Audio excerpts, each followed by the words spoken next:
एक बार तो मेरे पास x की वैल्यू आ गई 3/2 और एक बार आ गई मेरे पास x की value 1। b minus 13 equal to 0 था और अगर b की वैल्यू यहाँ से मुझे क्या मिल गई 13 मिल गई, ये दो मुझे मिल चुके हैं। Hypotenuse square is equal to perpendicular square plus base square, ये फॉर्मूला होता है किसका, ये फॉर्मूला है पाइथागोरस थ्योरम का। ठीक है, hello everyone, welcome to arise the talent. My name is Lata Rawat and I am your maths faculty. So जो हमारा लास्ट लेक्चर था उसमें हमने एक नया चैप्टर स्टार्ट किया था बिल्कुल फ्रेश, जो कि था क्वाड्रेटिक इक्वेशन। और उस लेक्चर में हमने क्या पढ़ा था, इंट्रोडक्शन पार्ट पढ़ा था, लाइक क्वाड्रेटिक इक्वेशन क्या होते हैं, कैसे बनते हैं, ठीक है। साथ ही साथ solution of the quadratic equation हमने टॉपिक पढ़ा था, जिसमें हम देख रहे थे कि सॉल्यूशन होता क्या है, किसी भी क्वाड्रेटिक इक्वेशन का जो सॉल्यूशन है वो क्या होता है, ये हमने डिस्कस किया था। लेकिन आज का जो मेन टॉपिक है वो है इससे थोड़ा सा एक स्टेप आगे, जिसमें हमें तो पता है कि सॉल्यूशन क्या होता है, लेकिन उस सॉल्यूशन को किस तरीके से फाइंड किया जा सकता है।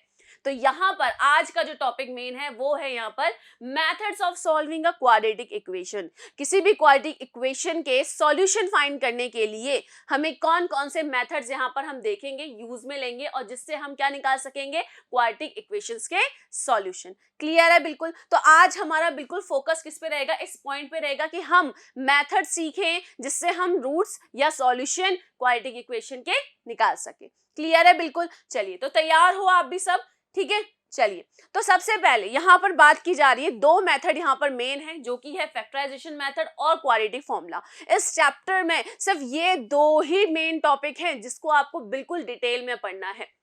क्वेश्चन ज्यादा नहीं है, क्वेश्चन बिल्कुल जो भी है नॉर्मल फिक्स्ड है, बस ध्यान रखना है इन दोनों का। क्वेश्चंस तो कितने भी हमारे पास आ जाए, लेकिन अगर हमें कॉन्सेप्ट का ये पता है किस तरीके से करना है, मेथड की अगर पूरी जानकारी है, तो आप कोई सा भी क्वेश्चन हो सारे आप कर सकोगे।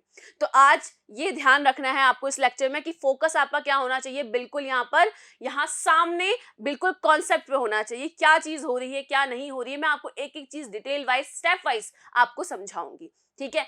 अब बात यहाँ पर हो रही है सॉल्यूशन को फाइंड करने के मेथड। लेकिन सॉल्यूशन क्या है, सॉल्यूशन को अगर मैं बोलूं तो सॉल्यूशन तो कुछ भी हो सकता है, किसी चीज को हम सॉल्व कर रहे हैं, लेकिन यहाँ पर सॉल्यूशन का मतलब क्या हो गया, finding the roots. Solution find करना है तो सॉल्यूशन है क्या, हमें वो वैल्यू, सॉल्यूशन हमने क्या पढ़ा था, एक ऐसी वैल्यू जो क्या करे, इक्वेशन को सेटिस्फाई करे। तो उसको हम दूसरे एक सेकंड नेम किससे बोलते हैं, the roots of the quadratic equation.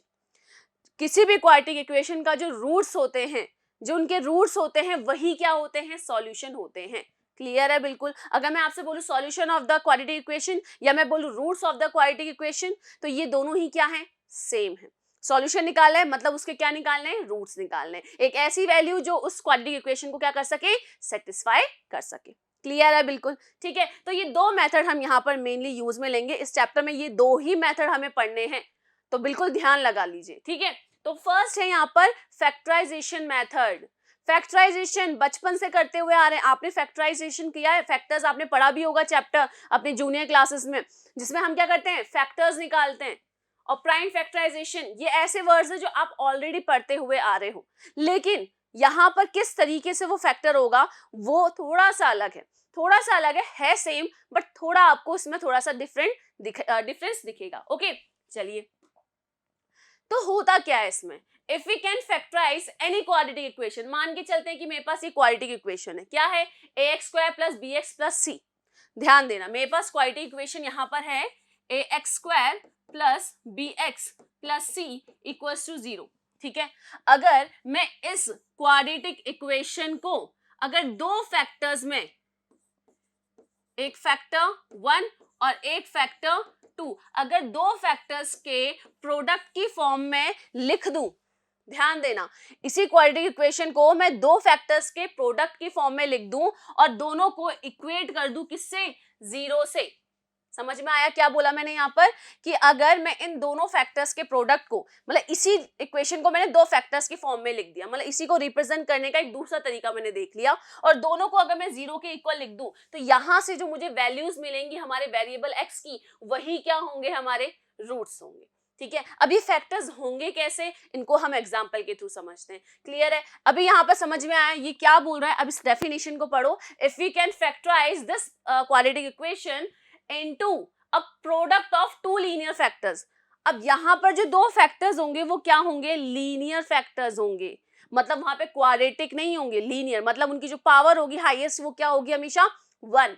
तो जब भी हम इनके दो लीनियर फैक्टर्स के प्रोडक्ट के रूप में हम यहाँ पर क्या कर दें, शो कर दें, then the roots of the quadratic equation this can be found.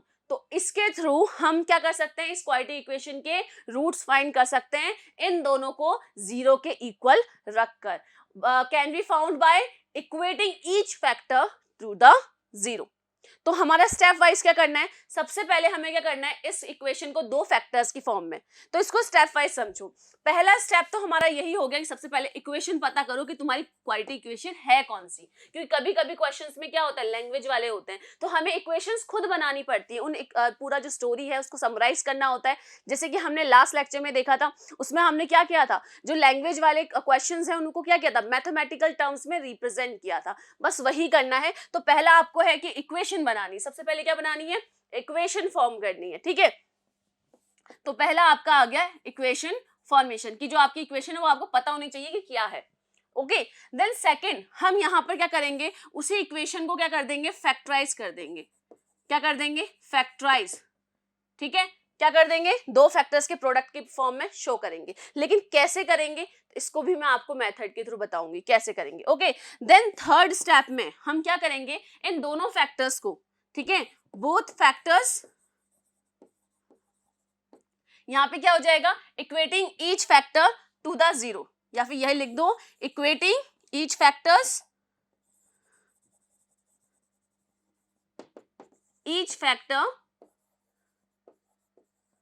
To zero, और दोनों को जीरो के इक्वल हम रख देंगे, और वहां से जो हमें x की वैल्यू मिलेगी, हमारे वेरिएबल की जो वैल्यू मिलेगी, वही क्या होगा, यहां पर इस इक्वेशन का क्या होगा, वो रूट्स होगा, वो सॉल्यूशन होगा। क्लियर है बिल्कुल। अब यहाँ पे सबसे पहले कंफ्यूजन कहाँ पे आता है, देखो इक्वेशन तो हमने फॉर्म करना सीख ही लिया था पहले, ठीक है, लेकिन उस इक्वेशन को फैक्टराइज करना, मतलब यहाँ फर्स्ट स्टेप से सेकंड स्टेप पे आने की सबसे बड़ी प्रॉब्लम है। अगर आप सेकंड पर आ जाते हो उसके बाद तो कुछ प्रॉब्लम ही नहीं है, फैक्टर्स मिल जाएंगे, दोनों को जीरो के इक्वल करो, शिफ्ट करो और आंसर ले आओ। लेकिन इसको फैक्टर्स में कैसे फॉर्म करें, ठीक है। तो आपने एक तरीका सुना होगा जो कि है स्प्लिटिंग मेथड। क्या, स्प्लिटिंग मेथड, मतलब हमें क्या करना है, इस पूरे इक्वेशन में जो मिडल टर्म है, जो कि क्या है यहाँ पे bx, इसको क्या करना है, दो फैक्टर्स में क्या कर देना है, स्प्लिट करना है। तो हम यहाँ पे स्प्लिटिंग मेथड का यूज करेंगे, splitting the middle term of the quadratic equation, ठीक है। अभी तो ये सब मैं बोल रही हूँ, थोड़ा ऊपर से जा रहा होगा, थोड़ा थोड़ा घुस रहा होगा, लेकिन जब हम इसको एग्जाम्पल में करेंगे तब आपको ये चीज क्लियर हो जाएगी, ठीक है। तो यहाँ पे हम क्या करेंगे, पहले मैं आपको एक वर्बली इसको बता दूं, कोई भी मेरे पास क्वाड्रेटिक इक्वेशन फॉर्म हो जाएगी, ठीक है, मिल गया फर्स्ट स्टेप। सेकंड स्टेप क्या करना है, हमें इस पूरे क्वाड्रेटिक इक्वेशन में जो मिडल टर्म है, जो कि है यहाँ पे bx, इसको दो पार्ट में हमें क्या करना है, सेपरेट करना है, मतलब स्प्लिट करना है, ठीक है। चलिए अब यही करना है, इसी को पहले एक बार हम सीखते हैं। जैसे कि यहाँ पर हमें क्या दिया गया है, यहाँ दिया है फाइंडिंग द रूट्स, ठीक है, finding the roots of the equations 2x square minus 5x plus 3 is equal to 0 by factorisation. क्या कहा गया है कि मुझे यहाँ पे रूट्स फाइंड करने हैं इस क्वाड्रेटिक इक्वेशन के, और किसका यूज करके, फैक्टराइजेशन मेथड का यूज करके। करें स्टार्ट। चलिए, तो मेरे पास सबसे फर्स्ट स्टेप क्या है, मेरा इक्वेशन, तो मेरे पास इक्वेशन ऑलरेडी बनी हुई है, तो फर्स्ट स्टेप में तो मुझे कुछ नहीं करना, मेरी इक्वेशन ऑलरेडी बनी हुई है, तो मुझे कोई दिक्कत नहीं है, फर्स्ट स्टेप तो मुझे हाथों हाथ मिल गया, ठीक है, बनी बनाई बन गई। अब करना क्या है, सेकंड, कि मुझे इसको दो फैक्टर्स के प्रोडक्ट के फॉर्म में लिखना है। सेकंड स्टेप मेरा क्या है, पहला तो फर्स्ट है formation of equation, form equation, ठीक है। सेकंड मुझे क्या है, फैक्टराइज करना है। अब इसमें आने से पहले सेकेंड स्टेप में अब आते हैं, तो क्या करूंगी मैं, मिडल टर्म, ध्यान देना यहाँ पर, ठीक है, क्या करना है, इस मिडल टर्म को दो पार्ट में सेपरेट करना है।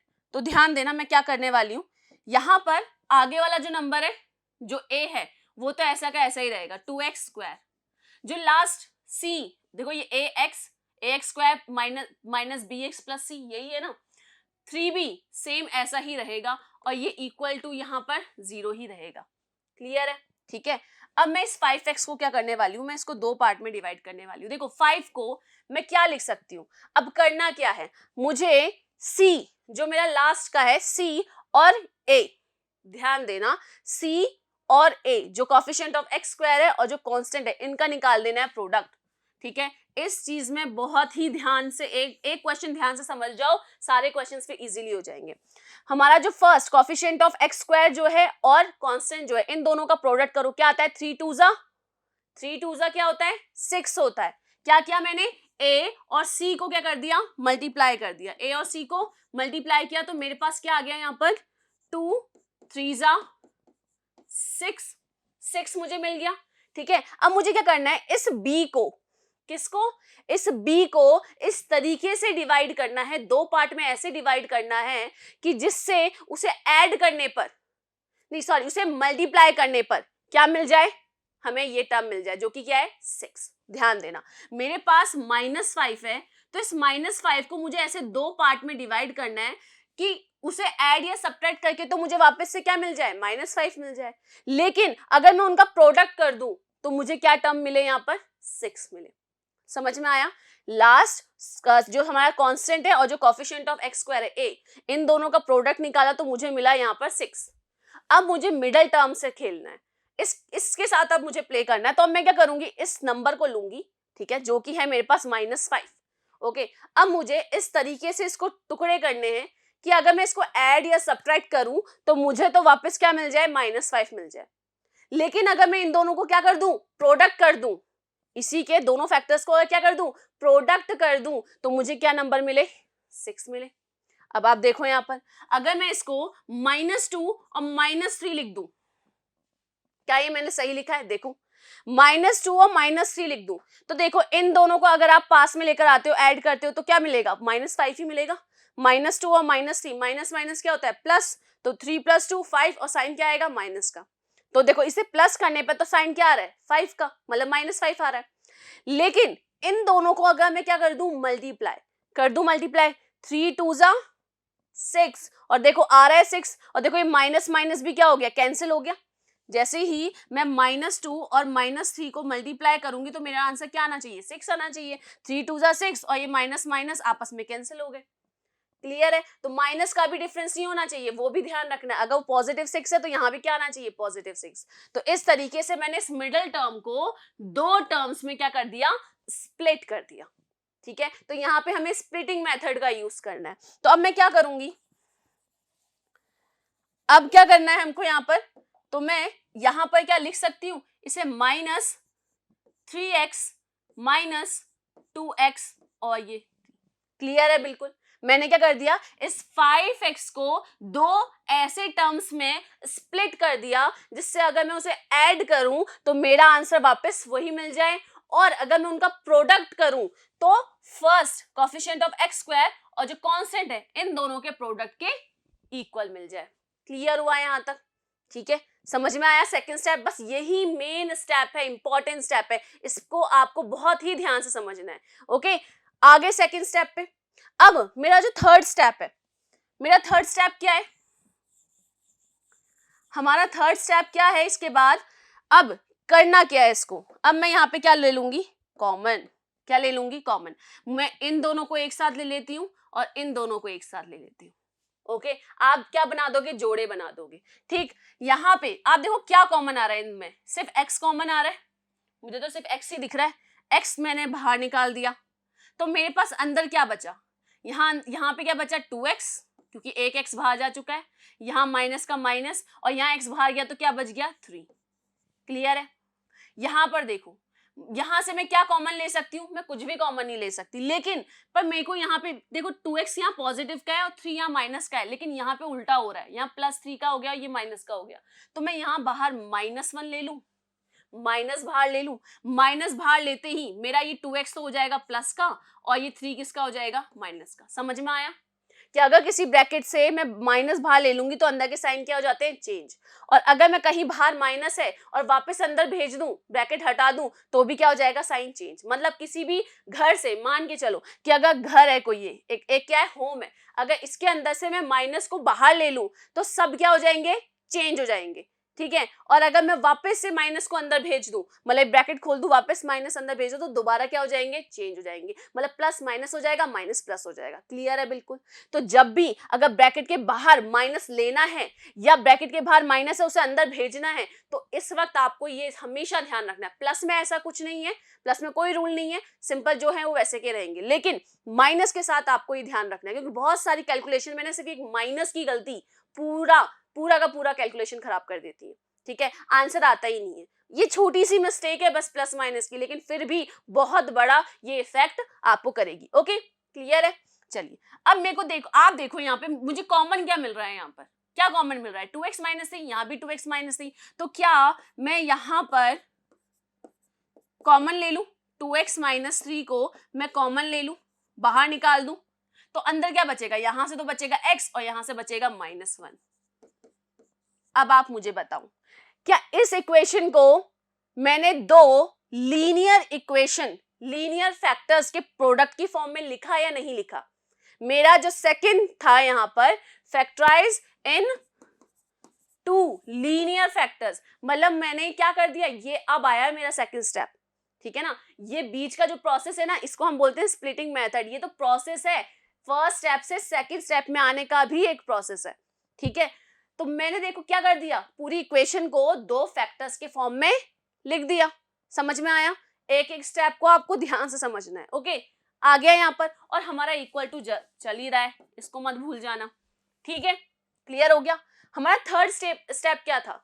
हमारा जो थर्ड स्टेप था, वो थर्ड स्टेप क्या था, इक्वेटिंग ईच फैक्टर टू 0। जो मेरे पास फैक्टर्स आए हैं उनको, हर एक फैक्टर को 0 के इक्वल कर देना है। क्या कर देना है? हर एक फैक्टर को 0 के इक्वल कर देना है। सो मैं यहां से लिख सकती हूं कि 2x minus 3 is equal to 0, और यहां से मैं x की वैल्यू क्या रख सकती हूँ, क्या आ जाएगी, वैल्यू 3 उधर चला गया प्लस का, और 2 नीचे चला गया, 3/2, एक आ गई x की वैल्यू ये। नेक्स्ट मेरे पास है x माइनस 1, इसको भी मैं किसके इक्वल रख दूंगी, 0 के, तो x की वैल्यू यहाँ पर क्या आ गई, 1। मतलब एक बार तो मेरे पास x की वैल्यू आ गई 3/2, और एक बार आ गई मेरे पास x की वैल्यू 1। और ये वेरिएबल्स की क्या है, वो वैल्यू है जिस पर ये पूरा जो मेरे पास इक्वेशन है ये किसके इक्वल हो जाएगा, 0, मतलब सेटिस्फाई करेंगी। तो ये जो दोनों वैल्यूज मेरे पास आई हैं, इन दोनों वैल्यूज को ही क्या बोलेंगे, roots of the respective quadratic equation. So here, यहां पर आप फाइनली लिख सकते हो, सो 3/2 and 1 are the roots of the equation। क्या, कौन सा equation, 2x square minus 5x plus 3 equal to 0। अगर आपको ये नहीं लगता कि भाई रूट है, चेक कर लो डालकर, ये भी हम कर लेते हैं। चलो एक कोई सा डालते हैं, x की वैल्यू 1 डाल देते हैं। ठीक है, मैं सिर्फ इस वाले को सॉल्व करती हूँ, देखती हूँ कि 0 आएगा नहीं आएगा। x की वैल्यू 1 डालेंगे तो ये तो 1 का स्क्वायर 1 और 2 1 1, 2 बचेगा, यहाँ -5 बचेगा और यहाँ +3 बचेगा। देखो 3 + 2 5 और 5 - 5 आ रहा है 0 के इक्वल। 3/2 डालोगे तो भी सॉल्व करो, आपका आंसर क्या आएगा लास्ट में, 0। मतलब यहाँ पे LHS जो है वो RHS के इक्वल हो जाएगा। क्लियर हुआ बिल्कुल। तो ये तरीका है क्या, फैक्टराइजेशन मेथड। इस तरीके से आप क्या करोगे, रूट्स फाइंड करोगे किसी भी क्वाड्रेटिक इक्वेशन का। समझ में आया फैक्टराइजेशन मेथड? बस ऐसे ही करना है स्टेप वाइज। ओके, चलिए आगे देखो। यहां पर अब क्वेश्चन अलग अलग तरीके के आते हैं, तो मैंने अलग अलग क्वेश्चंस देखे हैं इसमें कि क्या क्या हो सकते हैं। कहीं कहीं पर आपको इक्वेशन बनी हुई मिल रही है, जैसे अभी पहले मुझे बनी हुई मिली। फर्स्ट स्टेप में तो मुझे इक्वेशन फॉर्म करनी थी, लेकिन वो तो ऑलरेडी फॉर्म थी। लेकिन आप मुझे यहाँ बताओ कि यहाँ पे मुझे क्या इक्वेशन बनी हुई मिल रही है, क्या इसको देख के मुझे पता चल रहा है कि क्वाड्रेटिक इक्वेशन क्या है? तो अब यहाँ पर आपको क्या काम करना है, फर्स्ट स्टेप बनाना है। ओके, चलिए, तो मेरा पहला स्टेप है क्वाड्रेटिक इक्वेशन बनाना। ठीक है, सॉल्व तो बाद में करेंगे, रूट्स बाद में फाइंड करेंगे, पहले तो फर्स्ट स्टेप हम करते हैं। ओके, लिखा क्या हुआ है, find two numbers whose sum is 27। क्या बोला गया है कि दो नंबर्स हैं जिनका सम क्या है, 27 है। तो मान ले, let the numbers are a and b। दोनों नंबर्स मैंने क्या मान ली, a और b, क्योंकि यहाँ पे बोला है दो नंबर्स का सम है, तो मुझे नहीं पता वो दो नंबर्स कौन से हैं, तो मैंने यहाँ लिख दिया क्या, 27। क्लियर है? अब उन्हीं दो नंबर्स को मुझे फाइंड भी करना है, ठीक है ना, फाइंड भी लिखा है, तो फाइंड टू दीज नंबर्स। तो मैंने मान लिया ए और बी है, तो मुझे यहाँ पे क्या दिया है, गिवन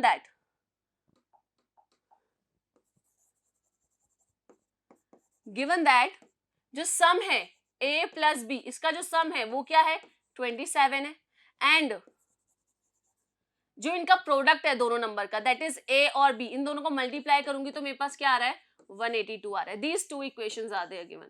तो ये दो इक्वेशंस मैंने यहाँ से बना ली, ठीक है। बोला गया कि कोई दो नंबर है, उनका सम 27 है, तो मैंने मान लिया a और b है, दोनों को सम किया 27, उनका प्रोडक्ट है 182। क्लियर हुआ? ये तो अभी तक मैंने जो गिवन है वो लिखा हुआ है, अभी मेरी क्वाड्रेटिक इक्वेशन नहीं बनी है। ओके, आगे अब सॉल्व करते हैं। देखो अब करना क्या है, यहां से a की वैल्यू निकालो और दूसरे में पुट कर दो। क्या करना है, यहां से किसी की भी a की निकालो या b की निकालो, वैल्यू निकालो और दूसरे वाले इक्वेशन में पुट कर दो। Now put the values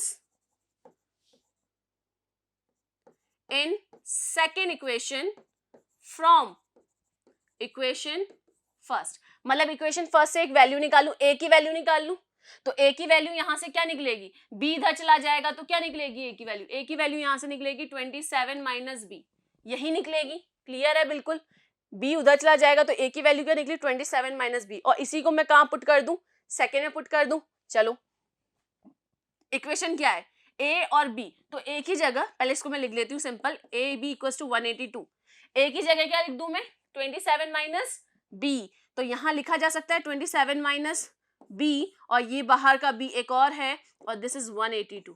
clear है बिल्कुल, ठीक है। आगे सॉल्व करें, इसको मैं सॉल्व करूंगी तो 27b minus b square equals to 182। अब यहां पर जो b स्क्वायर है, ध्यान रखना जब भी, अब देखो यहाँ बन क्या रहा है नंबर, इसको मैं अगर सॉल्व करूं तो यहाँ पर b स्क्वायर नेगेटिव में, तो हमेशा जब भी हम इक्वेशन देखते हैं हमने जनरल फॉर्म क्या देखी है, ax square plus bx plus c equals to 0, यही देखी है। नेगेटिव होने में कोई दिक्कत नहीं है, यहाँ पर बी स्क्वायर जो हाईएस्ट पावर है उसका जो कॉफिशिएंट है वो -1 है, नेगेटिव होने में कोई प्रॉब्लम नहीं है। लेकिन हमेशा ध्यान रखो, इजी हो जाता है तरीका थोड़ा सोचने का, कि यहाँ पर ए को क्या रख लो, आप पॉजिटिव रख लो। ये तो मैं एक तरीका बता रही हूँ, चाहो तो आप माइनस रख के भी करो तो भी आपका आंसर आ जाएगा, ठीक है। तो लेकिन मेरे को मुझे क्या लगता है, मैंने जब भी सॉल्व किया तो मुझे लगता है कि भाई पॉजिटिव रखो तो ज्यादा हेडेक नहीं रहती। जहां बार बार नेगेटिव दिखता है ना, तो उसमें हमें साइन का बहुत ध्यान देना पड़ता है, अगर पॉजिटिव दिखता है तो प्रॉब्लम नहीं होती। क्लियर है? तो मैं क्या करती हूँ, इनको उधर भेज देती हूँ, तो वहां पे होके क्या आ जाएगा, ये उधर जाएगा बी स्क्वायर, तो बी स्क्वायर माइनस का बी स्क्वायर है, बी स्क्वायर हो जाएगा, 27b प्लस का है, उधर जाके क्या हो जाएगा, माइनस का हो जाएगा, और 182 तो ऑलरेडी वहीं पर ही है, तो ये 182 प्लस का ही रहा। क्लियर हुआ बिल्कुल, इनको मैंने उठाकर वहां डाल दिया, 182 प्लस का ही है, ये माइनस का प्लस का हो गया, बी स्क्वायर 27 माइनस का हो गया। क्लियर हुआ? अब आप मुझे ये बताओ, क्या ये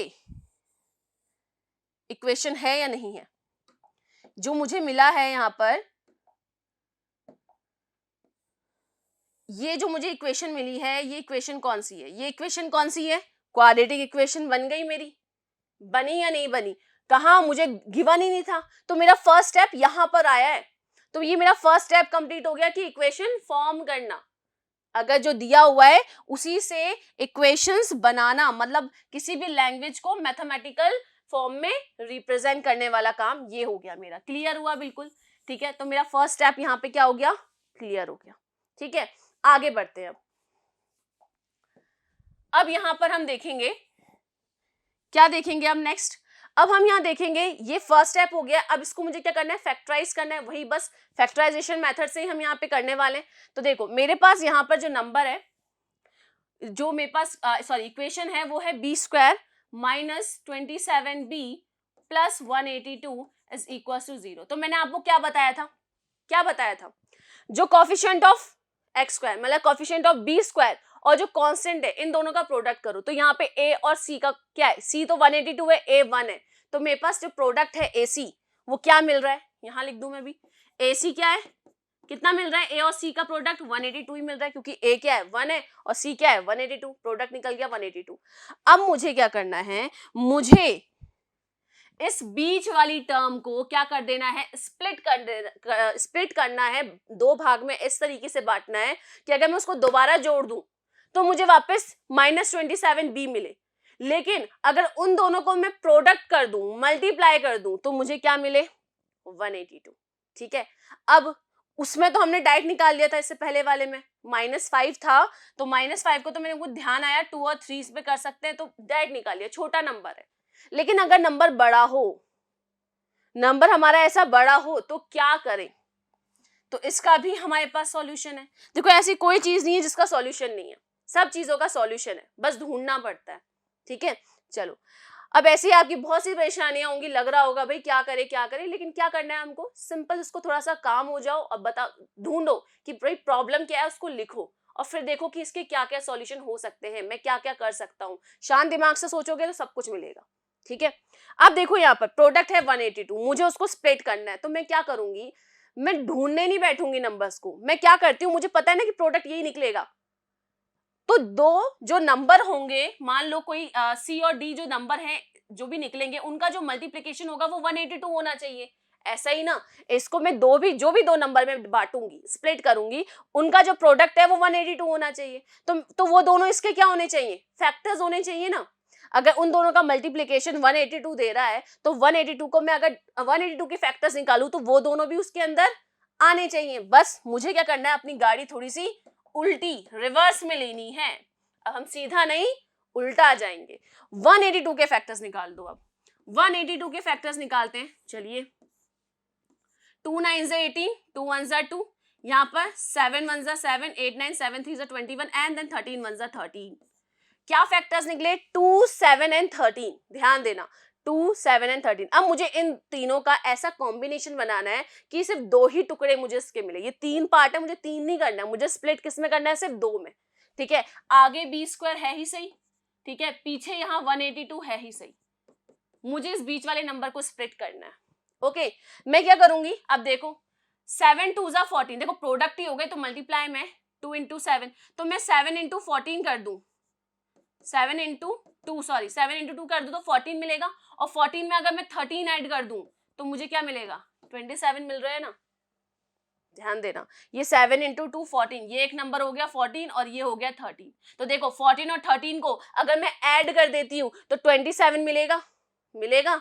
अभी माइनस जो साइन है वो अभी हम देखेंगे, इसमें चेक करेंगे, पहले नंबर की बात करते हैं। 27, 14 और 13 को जब मैं ऐड करूंगी तो क्या मुझे 27 मिलेगा, ऑफ कोर्स मिलेगा। और 14 और 13 को मैं प्रोडक्ट कर दूं, मल्टीप्लाई कर दूं, तो क्या मिलेगा, 182। और यही तो हम चाहते थे कि ऐसे दो नंबर हो जिसमें ऐड कर दूं तो 27 मिले, प्रोडक्ट कर दूं तो मल्टीप्लाई कर दूं तो 182 मिले। मिल गया आराम से। चलो अब यहां पर दो नंबर मुझे क्या मिले, 14, तो मैं इसके साथ b भी ले रही हूँ क्योंकि वो वेरिएबल है ही साथ में, और यहाँ ले रही हूँ 13। लेकिन अब बात आती है साइन की, बात किसकी आती है अब, साइन की। साइन क्या लगेगा, अब ध्यान देना यहाँ पर, ठीक है, साइन भी बहुत इंपॉर्टेंट है, मैंने आपसे कहा ही है। ठीक है, छोटी सी गलती और पूरा आंसर हमारा गलत।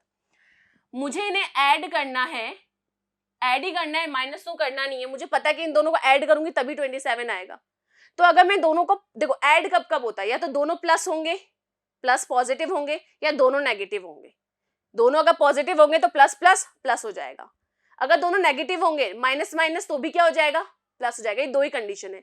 लेकिन माइनस माइनस वाले में जब प्लस तो होगा लेकिन साइन किसका आएगा, माइनस का आएगा, और मुझे भी यहाँ साइन किसका चाहिए, माइनस का चाहिए। तो मैं यहाँ पे क्या लूंगी, साइन माइनस एंड माइनस। ध्यान आया, ये प्लस माइनस साइन कन्वेंशन पढ़ा है ना आपने, माइनस माइनस भी प्लस होता है और प्लस प्लस भी प्लस होता है, बट साइन उसमें प्लस आ जाता है और माइनस माइनस में साइन क्या आता है आगे का, माइनस आता है। और मुझे माइनस ही चाहिए था इसलिए मैंने माइनस माइनस वाला किया। दो केस था आपके पास, दोनों में से कुछ भी चुन सकते थे। ठीक है, अब ये प्लस का 182, ये तो प्लस का ही रहेगा। क्लियर हो गया यहाँ पर, ठीक है। और आप देखो जब इसको मल्टीप्लाई करोगे तो माइनस माइनस साइन कैंसिल हो जाएंगे और आपका पॉजिटिव ही 182 आएगा। ठीक है, ऐसा नहीं कि नेगेटिव आएगा। ठीक है, पूरा सेट बैठेगा, अगर एक जगह सही करो तो दूसरी जगह भी अपने आप फिट बैठेगा। चलो यहां तक हमारा हो गया, अब आगे बढ़ते हैं। स्प्लिट कर दिया, बस अब मुझे क्या करने, मुझे भाई दो फैक्टर्स बनाने हैं। मैं यहां से इन दोनों को ही ले लेती हूँ, इन दोनों का फैक्टर्स बना देती हूँ। बनाइए,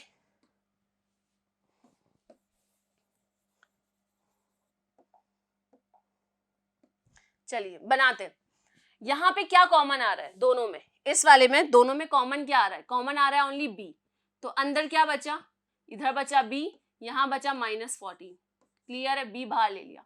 यहाँ पर क्या कॉमन लूं, देखो अंदर है यहाँ b -14, 14, b माइनस 14 है, तो यहाँ b तो मुझे क्या चाहिए पॉजिटिव, लेकिन इसके आगे क्या है नेगेटिव, तो मैं माइनस का 13 ले लूं, क्योंकि 182 में 13 भी तो फैक्टर है 182 का।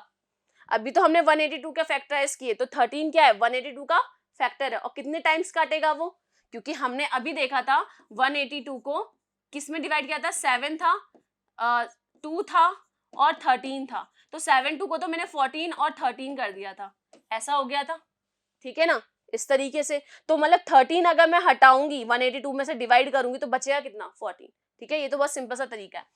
तो यहाँ पर जैसे ही मैंने -13 लिया तो मैंने b ले लिया, और ये प्लस, देखो माइनस बाहर खींच लिया मैंने यहाँ से माइनस बाहर खींच लिया, तो अंदर के साइन क्या हो जाएंगे चेंज, देखो b जो था या नेगेटिव का वो प्लस का हो गया, जो प्लस का है वो क्या हो जाएगा नेगेटिव का, और यहाँ क्या बच जाएगा 14, क्योंकि 13 इंटू 14 182 होते हैं, और 13 बाहर ले लिया तो बच क्या गया यहाँ पर 14, क्लियर है, और ये इक्वल टू 0। समझ में आया, ठीक है। सेम वैसे ही हम जैसे पहले क्वेश्चन में किया था वही हम सेम कर रहे हैं, कुछ अलग नहीं है। अब करना क्या है वही, अब देखो b माइनस 14 कॉमन ले ले, b माइनस 14 बचेगा क्या यहाँ पर, यहाँ बचेगा b माइनस 13, और दोनों को मैं किसकी इक्वल कर दूंगी, लास्ट में दोनों को ही मैं 0 के इक्वल कर दूंगी। जैसे ये 0 के इक्वल हुआ तो b की वैल्यू आ गई मेरे पास 14, ठीक है, क्या आ गई वैल्यू 14 आ गई। और जैसे ही नीचे सेकंड वाले को भी लेते हैं, क्या है b माइनस 13, और मैं अगर b माइनस 13 को करती हूँ 0 के इक्वल, तो यहाँ पर b की वैल्यू क्या आ गई 13। सो ये जो मेरे आंसर्स हैं ये दोनों आ चुके हैं, और ये दोनों ही क्या होंगे रूट्स होंगे, वही तो फाइंड करना था। तो वो जो दोनों नंबर थे, अच्छा यहाँ पे b की वैल्यू 14 और 13 है, ध्यान देना, अभी भी आंसर कंप्लीट नहीं है, वहां तो हमें सिर्फ रूट्स फाइंड करने थे, ये तो इस इक्वेशन के रूट्स फाइंड किए हैं हमने, ठीक है। b की वैल्यू 13 और b की वैल्यू 14, मतलब दो कंडीशन है।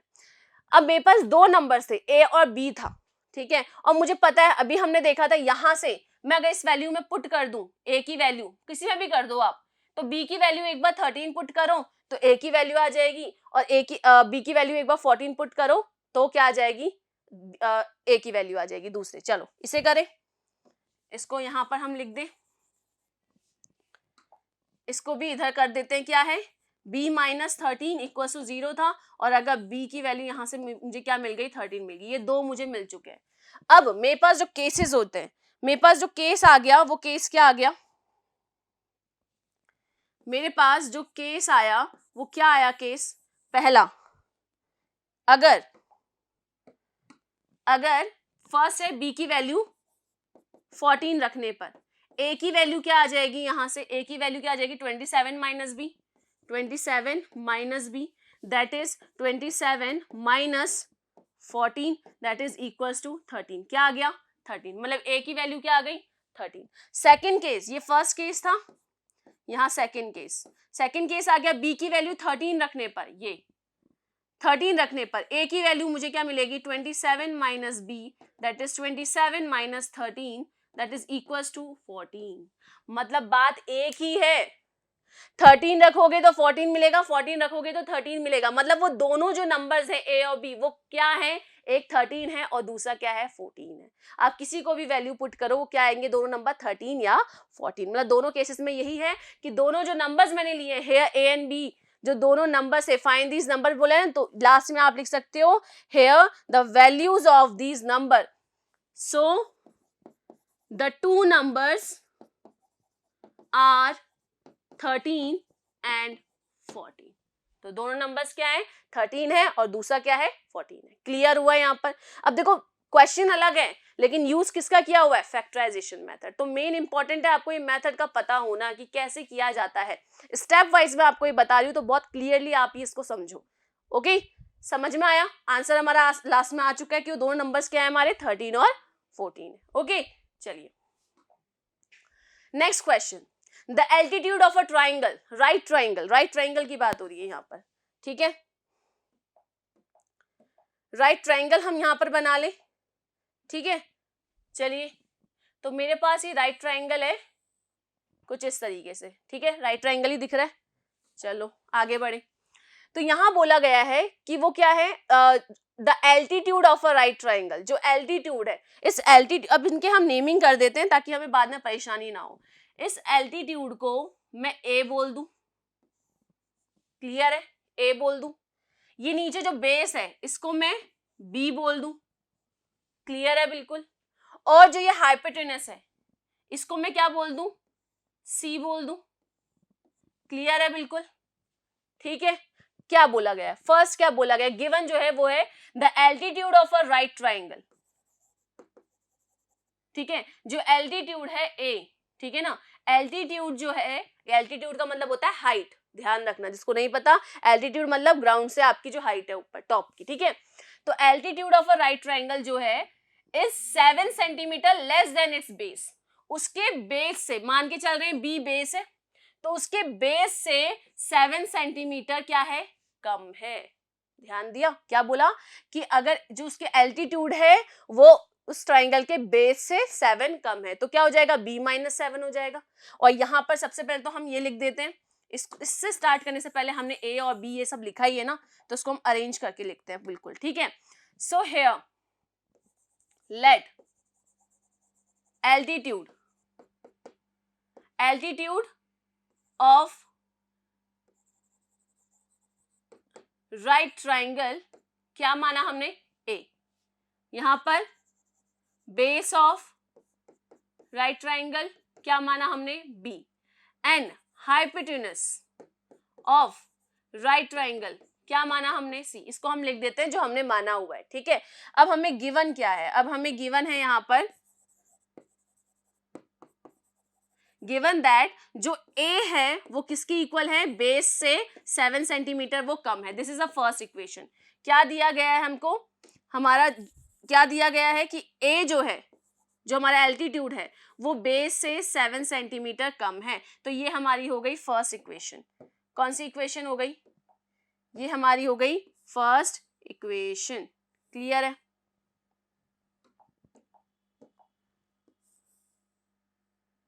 ठीक है, ये हो गई हमारी फर्स्ट इक्वेशन, जो लिखा है वो लिख दिया हमने।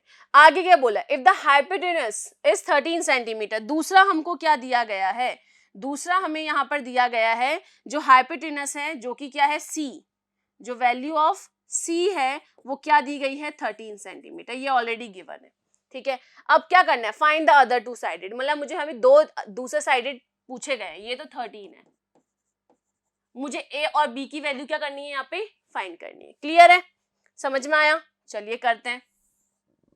अब यहां पर देखिए राइट एंगल ट्राइंगल है, फॉर्मूला क्या होता है राइट एंगल ट्राइंगल का, हमने पाइथागोरस, फ्रॉम पाइथागोरस थ्योरम या फॉर्मूला हम यूज कर रहे हैं, उसमें क्या होता है, hypotenuse square is equal to perpendicular square plus base square, ये फॉर्मूला होता है किसका, ये फॉर्मूला है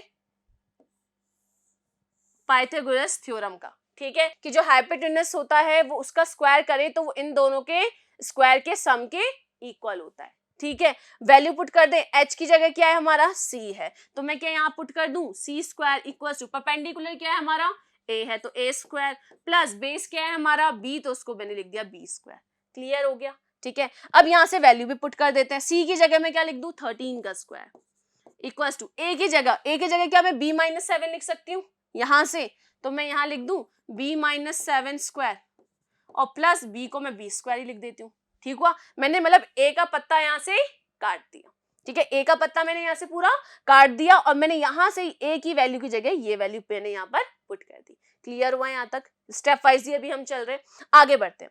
अब मैं क्या करूंगी, इसको कर दूंगी सॉल्व, खोल ओपन कर देते हैं, b स्क्वायर यहाँ पे हो जाएगा -14b प्लस 7 7 जा 49 प्लस b स्क्वायर, आगे सॉल्व करो तो ये हो जाएगा 169 equals to 2b square minus 14b plus 49, clear हुआ, ये b स्क्वायर मैंने ऐड कर दिया।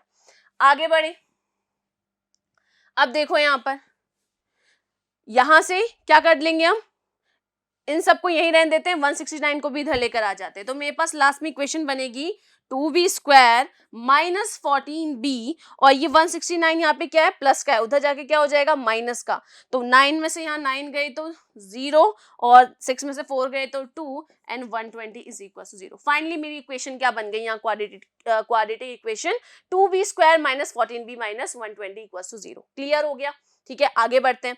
अब इसको क्या करना है हमें, सॉल्व, स्प्लिट करें, लेकिन स्प्लिट करने से पहले आप देखो 2 कॉमन आ रहा है सब में। इक्वेशन जितनी इजी हो जाए उसको पहले ही इजी कर दो। तो क्या मैं इसको ये लिख सकती हूँ 2 कॉमन लेकर, क्या मैं ये लिख सकती हूँ, मुझे बताओ। 2 कॉमन ले लिया तो 2 7 14 और 2 6 12, हटाकर उधर 0 के साथ क्या कर दिया, डिवाइड कर दिया, गया 0 हो गया। तो मैं इस इक्वेशन को रिड्यूस कर सकती हूँ। अब मेरे पास जो ये मेरे पास इक्वेशन आई है ये मेरी हो जाएगी क्वाड्रेटिक इक्वेशन। क्लियर है, ये जो मेरी इक्वेशन है ये मेरी हो जाएगी क्वाड्रेटिक इक्वेशन। अब मुझे सॉल्व किसको करना है, इसे सॉल्व करना है, ठीक है। अब b की वैल्यू आएगी तो फिर वापस हम कहाँ पुट कर देंगे, यहाँ पुट कर देंगे और a की वैल्यू भी फाइंड कर लेंगे। क्लियर हुआ, चलिए अब इसे करें एक बार। अब इसको आगे सॉल्व करते जाते हैं। चलिए यहाँ का काम हो चुका है। अब मेरे पास इक्वेशन है b² माइनस 7b माइनस 60। तो देखो प्रोडक्ट निकाले, 60 और 1, इन दोनों का प्रोडक्ट क्या हुआ, 6 कांस्टेंट और 1 का 60 हुआ, और 60 को कर दो वापस से आप क्या, फैक्टर्स निकालो 60 के। 2 3 जा 6, यहाँ पर 2 15 जा, देन 3 5 जा एंड देन 5 1 जा। अब इनका कॉम्बिनेशन ऐसा बनाना है कि जब मैं इनको ऐड करूं तो मेरे पास 7 आए, और अगर मैं इसको क्या कर दूं या फिर मल्टीप्लाई करूं तो मेरे पास क्या आ जाए, 60 आ जाए, ठीक है। तो अब देखो 2 2 जा 4, 4 3 जा 12, ये हो गया 12 और ये हो गया 5। क्या 12 में 5 माइनस कर दूं, जरूरी नहीं है प्लस, प्लस माइनस दोनों कर सकते हैं। 12 में से 5 माइनस कर दूं तो क्या 7 आएगा, देखो चेक करो आएगा। तो क्या मैं इसको ये लिख सकती हूँ b², यहाँ पर लिखा जा सकता है 12 और 5, लेकिन 12b और 5b और ये माइनस 60। अब इनके साइन की बात करते हैं। देखो करना मुझे सब्ट्रैक्ट है, और सब्ट्रैक्ट कब होता है, जब एक दोनों साइन डिफरेंट डिफरेंट हो, एक प्लस का और एक माइनस का हो। लेकिन मुझे आंसर में यहाँ पे माइनस में लेकर आना है, तो मुझे बड़ा वाला क्या रखना पड़ेगा, माइनस का। ये बहुत ही इंपॉर्टेंट है, ठीक है। माइनस करना है दोनों को, तो माइनस कब होते हैं, जब दोनों साइन क्या हो, ऑपोजिट हो, एक प्लस का हो तो एक माइनस का हो। लेकिन कौन सा प्लस का हो और कौन सा माइनस का हो, ये भी मैटर करता है। तो साइन ऊपर जो मुझे रिजल्ट चाहिए वो किस में चाहिए, माइनस में चाहिए, क्योंकि मुझे ऊपर 7 भी लाना है, वो भी नेगेटिव का। तो नेगेटिव साइन कब आएगा, जब यहाँ पर मैं क्या करूंगी, नेगेटिव वाले नंबर को क्या रखूंगी, बड़ा। जैसे कि 12b और 5b, तो 12 भी बड़ा है इसलिए मैंने क्या रख दिया, नेगेटिव। क्लियर है। अब वापस से इनमें कॉमन लो, इसमें क्या कॉमन आ रहा है, b, बचेगा क्या, b माइनस 12। यहाँ पे क्या कॉमन आ रहा है, 5, तो मैं प्लस का, देखो अब मैंने नेगेटिव नहीं लिया क्योंकि ऑलरेडी यहाँ b पॉजिटिव का है, यहाँ भी पॉजिटिव का है, तो क्यों डिस्टर्ब करना, जब जरूरत पड़ेगी तभी हम लेंगे। और जैसे 5 यहाँ पे कॉमन लोगे तो ये भी कितने टाइम्स जाएगा, इतने टाइम्स। क्लियर हो गया यहाँ पर, ठीक है। चलिए और आगे सॉल्व करें इसे।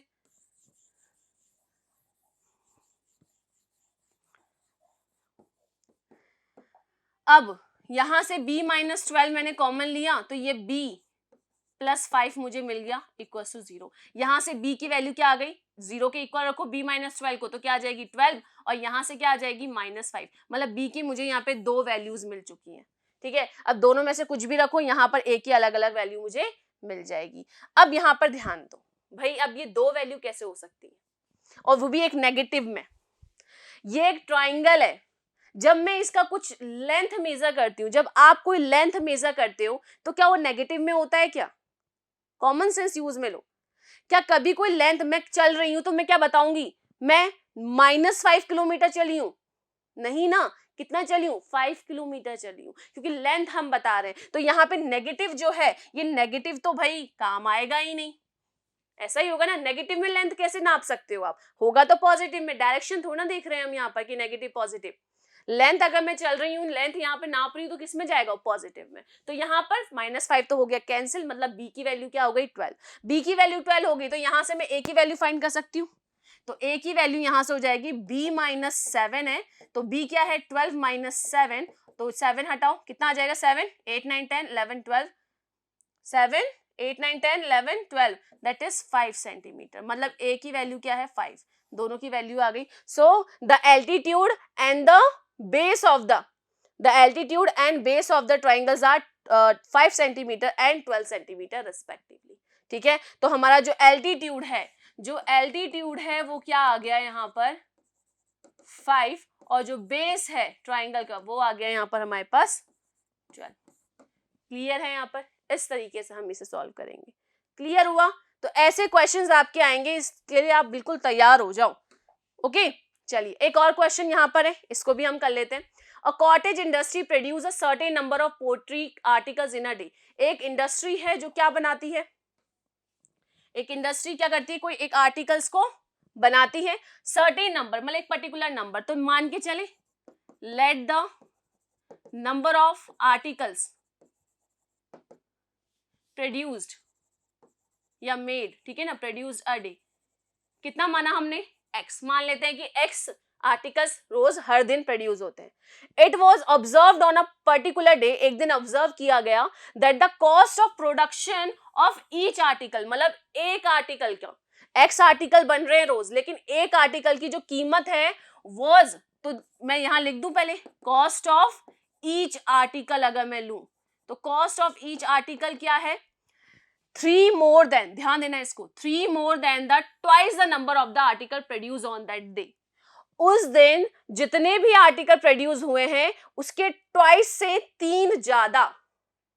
जब आप इसको सीधा पढ़ोगे ना बहुत कंफ्यूजन होगा, जब आपको ऐसे किसी से रिलेट करके दे, जैसे हम किसी का रिलेशन बताते हैं कि वो मेरे चाचा के भाई के बेटे के लड़का है, ऐसा बताते हैं, तो जब भी ऐसे अगर मैथ्स में आ जाए उल्टा चलो, उस दिन, ठीक है ना, उस दिन जो आर्टिकल प्रोड्यूस हुए हैं उन नंबर्स का ट्वाइस, डबल कर दो, तो x का मैं क्या कर दूं 2x, नंबर कितने आर्टिकल प्रोड्यूस हुए x, उसका ट्वाइस 2, और उससे भी कितना ज्यादा, मोर देन मतलब 3 मोर देन मतलब 3 उससे भी ज्यादा, मतलब इतने रुपीस लगा है, एक आर्टिकल की कॉस्ट मैंने यहां निकाल ली। क्लियर हुआ? आगे, if the total cost of the production on that day, तो टोटल कॉस्ट कब का, उस दिन का, total cost of the day मतलब पूरे दिन में कितना कॉस्ट बैठा, उन्होंने दे रखा है कितना बैठा, 90 रुपीज।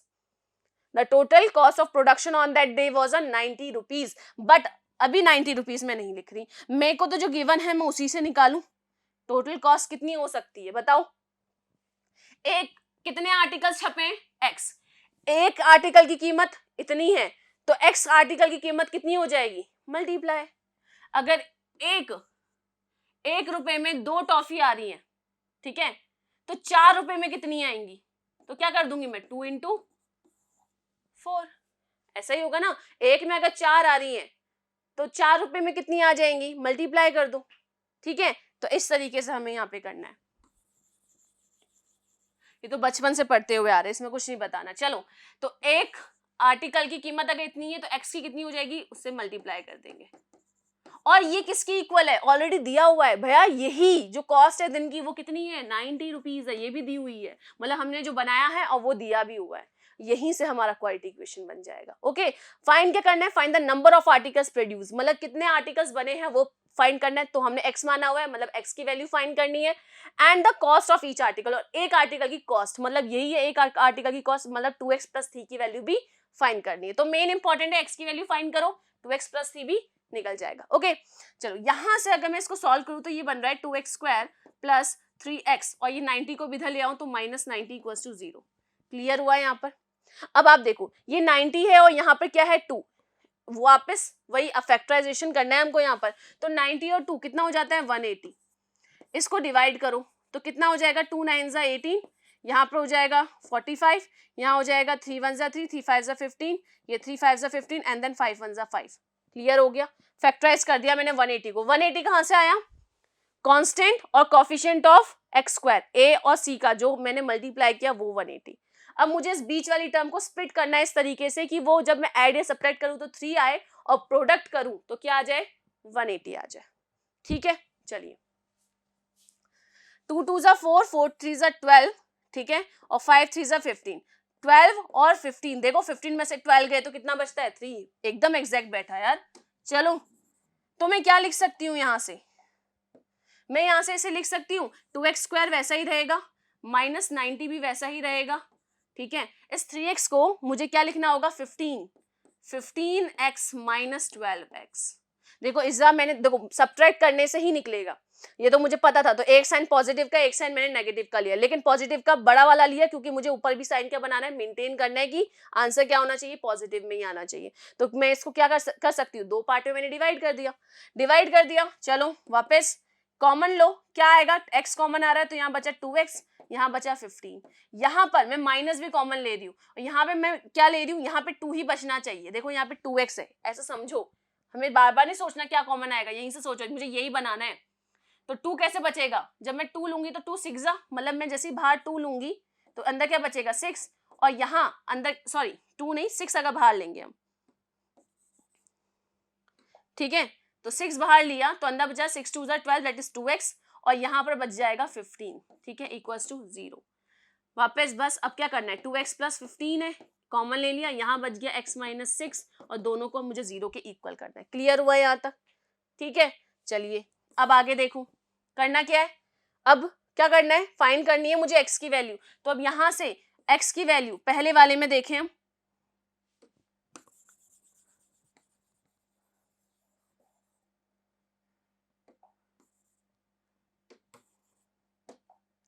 यहां से मैं क्या कर दूंगी, 2x प्लस 5 को 0 के इक्वल लिख दूंगी, तो मैं डायरेक्ट यहाँ पे लिख दूं, अब इतना लिखने की जरूरत नहीं है।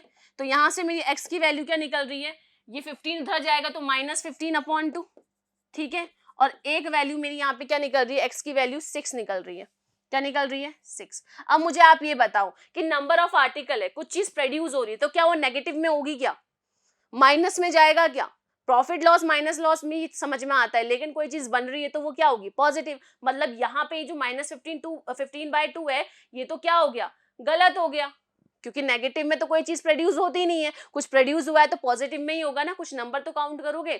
तो मेरा यहाँ पर x की वैल्यू जो फाइनल है वो क्या हो जाती है, 6 हो जाती है। अब ये x जो है यही क्या है, नंबर ऑफ, यहां से क्या लिख सकती हूं मैं, number of articles produced a day, एक दिन में कितने आर्टिकल प्रोड्यूस हो रहे हैं, यहाँ पर 6, कितने हो रहे हैं 6, क्लियर है। और कॉस्ट ऑफ ईच आर्टिकल, एक आर्टिकल की जो कॉस्ट है वो क्या है, 2x प्लस 3 मतलब 2 6 12 13 14 15 मतलब 15 रुपीज, कितनी है 15 रुपीज, क्लियर है। यहाँ वैल्यू पुट कर दी मैंने, बस ये 6 था, 6 को पुट किया, 6 2 12 एंड देन प्लस 3, क्लियर हुआ। तो 6 आर्टिकल प्रोड्यूस हो रहे हैं रोज, और एक आर्टिकल की कॉस्ट कितनी है हमारी, 15 रुपीज है, क्लियर हुआ। इस तरीके से हम फैक्टराइजेशन मेथड यूज में लेंगे। ओके, सो अभी तक हमने एक ही मेथड अभी तक सीखा है, पर मुझे बिल्कुल होप है कि आपने ये समझ लिया होगा किस तरीके से फैक्टराइजेशन होता है। हमने बहुत सारे एग्जाम्पल यहाँ पर किए हैं, लेकिन अब इतना इनफ नहीं है। अब आप अपने घर में बुक खोलो एनसीईआरटी की, उसमें आपको मिलेंगे बहुत सारे एग्जाम्पल या बहुत सारे आपके एनसीईआरटी के क्वेश्चंस, उन्हें सॉल्व करना स्टार्ट करो। वो सारे क्वेश्चंस आप सॉल्व कर लो आज बैठ के, जो जितने भी फैक्टराइजेशन पर बेस्ड है। ओके, फिर नेक्स्ट अगली क्लास में हम लेंगे कौन सा, क्वाड्रेटिक फॉर्मूला। इस फॉर्मूले के थ्रू कैसे डायरेक्टली बस फॉर्मूले में वैल्यू पुट करनी है, इतना सब कुछ नहीं करना फैक्टराइजेशन में, इतना हमने किया, ये किया, वो किया, ये कुछ नहीं करना। सिंपल फॉर्मूला होगा, हमें वैल्यू पुट करनी है और हमारा आंसर आ जाएगा, ठीक है। अब इसी के रिलेटेड क्वेश्चंस भी करेंगे, समझेंगे हमारी नेक्स्ट क्लास में। Thank you.